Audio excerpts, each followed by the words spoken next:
who is the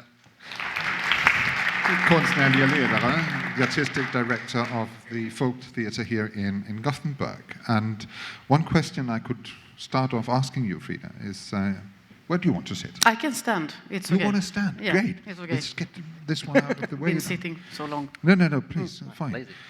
Because one of the questions that would be relevant to ask you is, how do you in your theatre, this institutional insecurity, who are you made for? What's your audience? What would you like to know about your audience? How do you use the audience data you can collect? What kind of tools are you looking for, even applying into your professional, everyday modus operandi? It's a very hard question, I think, because you can think of it in different ways, because you can analyze what kind of audience we have, or you can analyze what kind of audience you want to have. And then you can take this, what you said in the beginning about the demokratiska ansvaret, the responsibility. Democratic responsibility. So then you can ask yourself, for example, at Folkteatern we have the name People's Theatre. That says a lot. Who should we be for? Which kind of audience do we need, and what do we have to do to find them? So this is big questions, of course, and I don't have any answers. Interesting. That's good. But if you kind of look at your own institution from that kind of assignment that you've been given, the uppdrag, as it's called in Sweden, how would you define your theatre as a kind of monolith institution in this city, this specific city? I think I come from a completely different view. I think about what kind of performance shall I do, what kind of texts, what kind of stories. This is important. What kind of stories do we tell? Because I think that's the main thing for theatre. But also how do they look, the actors? Are they only white persons? Are they only young persons? Are they only... Then it's too homogeneous. We have to be different, have different faces, different bodies. I think that's very important. We have, with the Revision, which we play right now, we have an audience coming from a school, with an immigrant school, teaching Swedish. And they love the performance and laughed a lot. And afterwards I asked, do you have any questions? And they only have one question, and that was for Evin, one of the actors. Where do you come from? And it says a lot. It wasn't that they didn't like the performance. It wasn't that they didn't enjoy the show, and they wanted so much to come back and see everything, which they also did. But the only question that they have was this, because the first thing that they saw when they entered the room is that I'm welcome in this room because the actors look a little bit like me. I think that's even sometimes more important than what you tell, what the story is about, the set design, and so on. So I think you have to work in very, very many different ways. And one thing I think is very hard, which we discuss a lot at Folkteatern, is that a performance doesn't exist until its opening night. That's at least my artistic view of making performances. And that is a very, very hard thing to know if you work with marketing. Because how to sell? If I sell this pen, it's easy because I know this is the pen. And do you want to buy it? And I can find different audiences for this pen. But when you ask me in the beginning, which Clara here knows a lot about, what is this Revision about? I say, it's about different things, maybe economics, and it's an old play, but we want to do it modern. Which kind of audience? Everyone. I want everyone to be welcome. And that's my... I mean, even if I can understand that I have to deliver better answers, if I'm honest, the answer isn't there, because I'm in a process. I'm in a process together with the actors, together with the set designer, together with the whole theater about creating this performance. And this, I think, is the main goal if you want to market theater. I don't know how opera works, but I think there are common things even there. And this is the goal, I think the goal, how to work with this process, how to keep the integrity during this process, but still work with an audience. That's, I think, it's the hardest. Excuse me, my English. I don't like speaking English. I do my best, but I think that is the hardest way. So we talk a lot about, can we be have a big transparency during the process? How much can we invite people to our process to come and look, to have a dialogue? I think in the digitalization time, what you can do with not only Facebook and Insta or stuff like that, or even more, you can work so much with, have a dialogue about your process. What is these questions? Is it about economics? Is it about the old play? And I believe, because I have to believe, that there is an audience who are interested in taking part of these processes. When I heard you first, basically you said, well, we want people that come visit us. Yes. To feel whatever we're having on show is relevant for them, among other things, because they can actually see that somebody's on stage reflecting their own reality. Is that right? Understood? But that, I think it's different levels in this, because it's three answers on that. Yeah. Because I think the context of the theater is this question that I say, where are you from? This question is not about the performance that we do. Not at all. It's not about the story, not about anything about what we tell. It's just the fact that in this room, it's not only white people speaking or moving. This room has many different faces. And that means I'm welcome for that girl who asked this. That has nothing to do with the performance. It's just strukturellt. It's something that you have to build into your structure for the organization. The other thing is the story, the performance. And there I think there is a word in Swedish, jag hoppas den hittar sin publik, we used to say. If you see a piece, you can say, I really hope this piece will find its audience. It's a say. And I think that's interesting, because every piece isn't for every audience. And sometimes I think we have to accept that this piece isn't for the big audience, or this piece isn't for the... and so on. But even though we know that it very... now I switch to Swedish, now you translate. Okay. Det är väldigt lätt att bli väldigt fördomsfull. Att tänka att en äldre publik kommer inte tycka om det här för att det här är så mycket musik i, eller det här är så mycket rörelse. It's very easy to foster a kind of prejudice where people, elderly people for instance, could come in and feel that, well, this is not for me because this is not about music, it's more about movement. For example, and I have, when I was an actor, I have so many extremely warm and fantastic experiences of, for example, I did a performance who was very high expressive, and it was microphones, and it was nude and sexual. And after, it was an old woman says, this is exactly the theater that I like. And I felt like, yes, this is how it has to be, because it's so who are we in this room? And when I look at this, I think it's brilliant in one way, that you really try to create a way of making people come to art, because that's important, that art is for everyone and that people find the way to come there. But something in me also gets afraid or turn around, because I don't want to be one of this in this segment. And I ask myself, who am I in this? Who do you frame me? And even if you say, of course, you don't want people to, the organizations like me, just use this to get a big audience or to do the safe choices for the repertoire, I think that easily we do. If I know before that this audience will sell so much tickets, it's so much easier to do that choice. It's very, very hard and very, very brave of an artistic director to have the knowledge but still choose the one which doesn't have this big audience. And then I think you have to have a discussion about quantity and quality.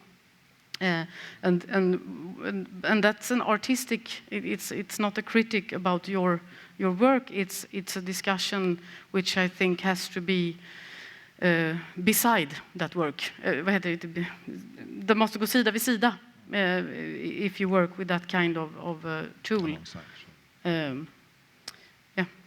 I think it's interesting because 5 years ago, 4 or 5 years ago, 2012, or well, almost 5 years ago, 4 years ago, there was a survey released in Denmark. We've done these surveys since 1967, I think. It's on the Danish cultural participation. It's a really big one. It's more than 52,000 respondees. A lot of data is coming in. And it was kind of a moment of success. At least the present cultural minister kind of ran out of the parliament with his hands above his head saying, yes, yes, never before has so many Danes used the public funded arts institutions, 63%, it's fantastic, it's among the best in the world, like the Swedes and the Norwegians, but really good. When somebody at some university, and one of these professors with far too much brain and too many books and too little sun said, what happened to this 37 not using them? And he raised the problem, which is constantly raised here as well, namely, it's public funded. It's 100% funded, not 63% funded. It's 100% funded by the taxpayers. And if we have 37% not using them at all, it's a statement. And it's a matter of relevance, it's a matter of anchorage, it's a matter of reach out, it's a matter of not knowing who they are. And then that's one of the critiques to the segmentation models is we know everything about our users. We know what kind of socks they're wearing. We know what they had for breakfast on a Tuesday morning, but we know nothing about our non-users. How can we build that bridge between the arts institutions and the people who might be interested, but are not really covered by the methodologies you use, the theatre, and you use in your methodologies? But I think you have to implicate also the art. It's even if you say I love art and I just do this for creating more audience to the art, I think you have to talk about which kind of art that we do. For example, in Sweden, how come if I do a fördomsfull vad heter den? Yeah, just image about who is looking at art, who are looking at my performances. If we take the countryside or the city, I think it's very, very different how much you look at art or how much you join a theater or stuff like that. And then I have to, as an artist, also ask me, what can I do to be more, to tell other stories, all of this stuff. I think this question goes together. And I think it's important because otherwise it could also be just, why doesn't it come more people to this kind of shows? We also have to ask those questions to the artists. I think that's important, and to have this kind of talk. And also when we have in Sweden, we have this pay nothing to go to the museums. It raises how many people goes to the museum. That's a fact. And that's also something to have in mind. It's not only for some person, it's very, very hard to go to Folkteatern. It's a lot of money. And I don't know, in my childhood, if it was even important to get a ticket to the city theater. I have no remembrance of that we did that, or to pay so much money to go to theater. It's impossible. And I think that you also have to have these kind of questions in mind. It's not only about interest and in finding... That's actually, I mean, that's where your tool comes in very handy, because you're actually able to say, well, this group of people that could be low income, it could be marginalized, it could be living in the suburbs, they usually uses this amount of money for cultural participation. They usually go to this kind of shows, don't you? I mean, that's where you could actually help Frida out, say, provide her with some kind of good information to have. Yes, and it also varies, because obviously there are some things that stop people coming, and it's different things on average for different types of people. But there are some groups, so we know that price is really important for some people, but there are other people that if you make an event free, they won't go. Because if it's free, it can't be good. So depending who you're trying to get there, it might be that price isn't the key issue. It might be that it's more about better facilities for families, or more convenience, or different times.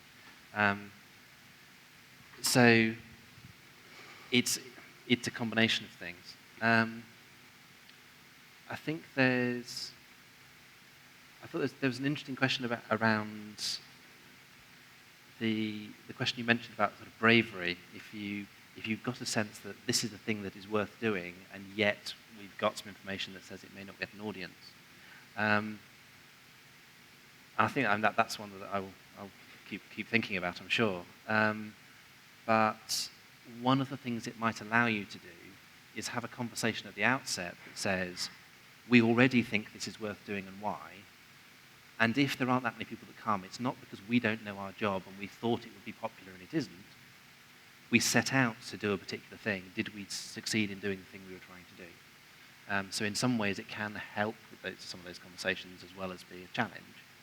And I'd absolutely echo and second the importance of engagement, the importance of organisations that reflect their communities. And I think that there are a lot of things that are just really good and sensible ideas that should be done, and it is about social justice and equality of opportunity, and but then it's about in other ways, how do you use the resources you've got to best maximise what you're trying to achieve, whatever that is, and that could be many different things.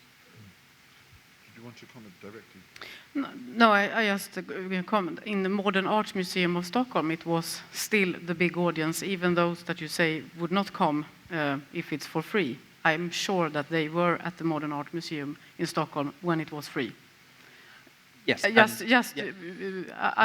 This is what I believe, because this art interest is so strong, so they go to the art museum even if it's free.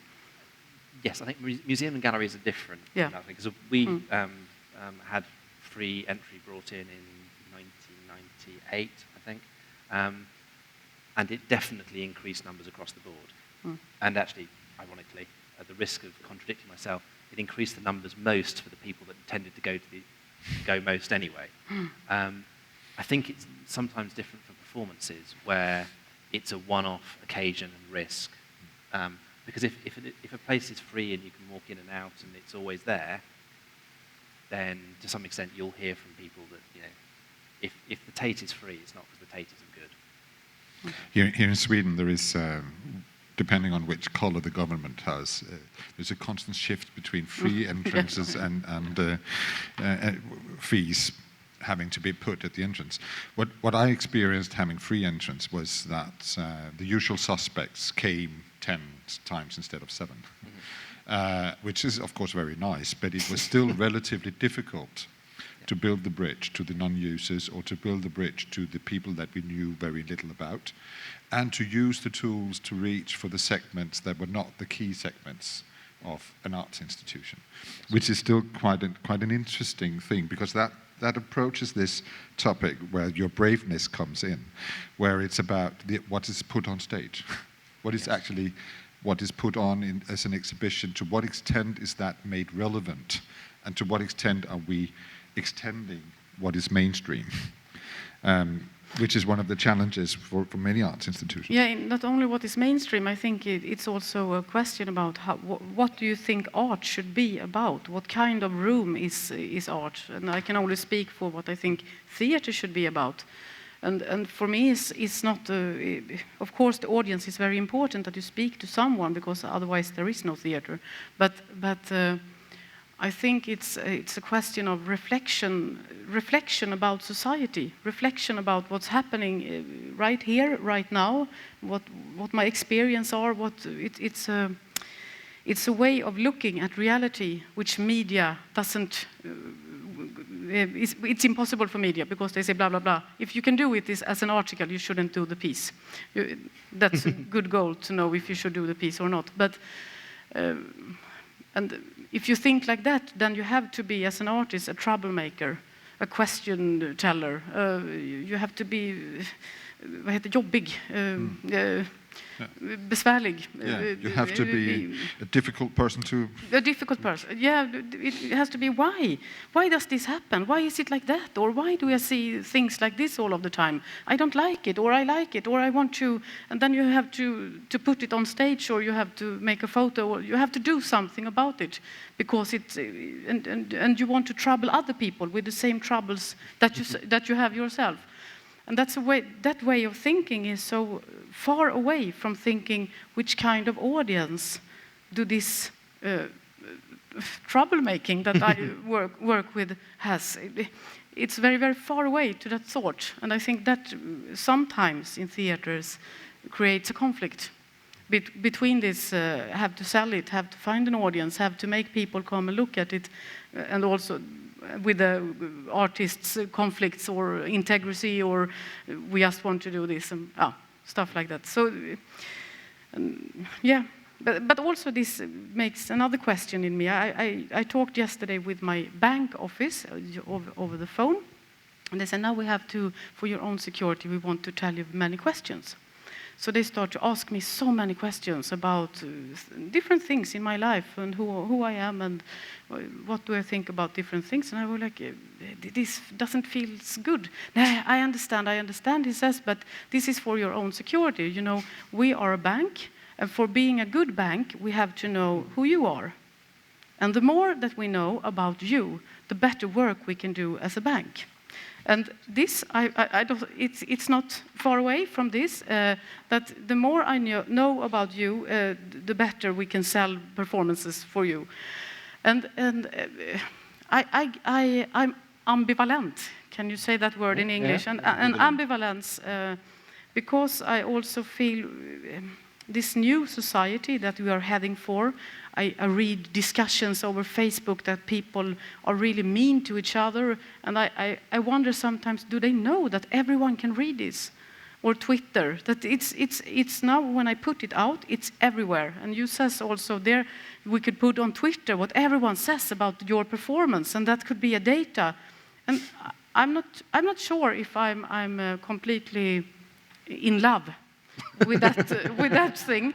I think it's complicated, and I think also maybe a discussion which is needed beside this is this discussion about integrity and the talk between people, the discussion about, I mean, if you see an art piece, if you come to a room and it's, oh, something happened with me when I saw this art, how my words to tell what I experienced isn't easy. Maybe I put on Twitter, I don't know, it was red. And now you have that in your database. People think they don't know. Maybe that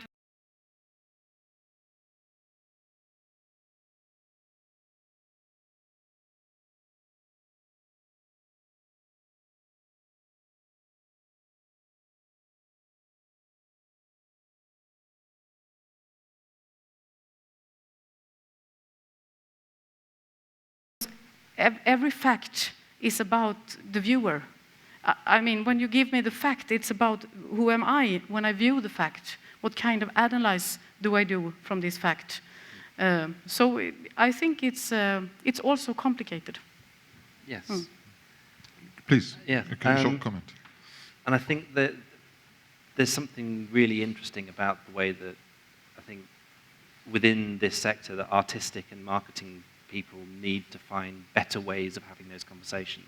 And I was really interested by that when you were saying, you know, if you're devising a piece of work and you think, well, it's a bit about this, but it's also, there's just this idea that's been nagging me and I'll find a way of making it do something interesting, and don't ask me 6 months in advance what I can put on the poster. I mean, I don't know yet, that's not real. And I totally recognize sort of the legitimacy of that question. I think there's something about where that relationship can be handled really well. There's always a reason why the people involved in the creative process are excited by something. They're not doing it just to follow a formula. And often it's that excitement is the thing that actually ends up at the root of what you can do to engage people with it, which is why often the best people to talk about artworks are often not the kind of professional communicators over in the marketing team. It's the people that are absolutely kind of living it and experiencing it and are rich with the complexity of it. So I think it shouldn't be about draining the color out of things or or thinking you should only do things because they're commercially successful.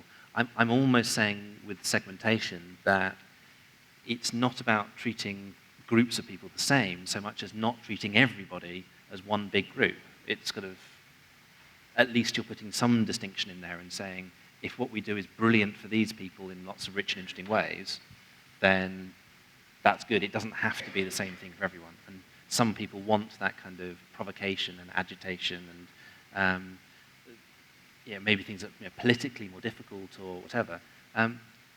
It's also true that some people don't. And we shouldn't just be making art for people that are like us, because we respond very strongly to the stuff that's closest to the arts, because that's where we are. But I think it's also very hard. Now I do another performance at the City Theatre of Stockholm, which is we're going to have opening night in February, in the middle of February. And yesterday I was at a meeting for that performance, and we haven't done the poster yet. We are now doing the photo. But for 1 week ago, they dropped the tickets out from the ticket office. And I think they know the title and some small text, and it's about memory. It's, memory. Nothing this or this or that. It sold 55%. And for me, it's like, I have done so many things. It's about that, it's about community, it's about blah, blah. Doesn't sell a ticket. I mean, this is also so very hard to know. And then, of course, your tool could help them to say it's that, or that. But I think sometimes it's very hard to know, even if you have that tool. Yes.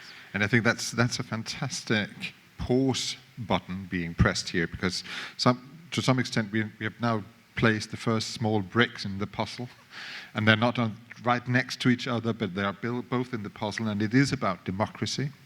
It is about art and the perception of art, and who's actually to decide what is put on stage, and how do we reach out to those who know a little less, and those who don't know at all.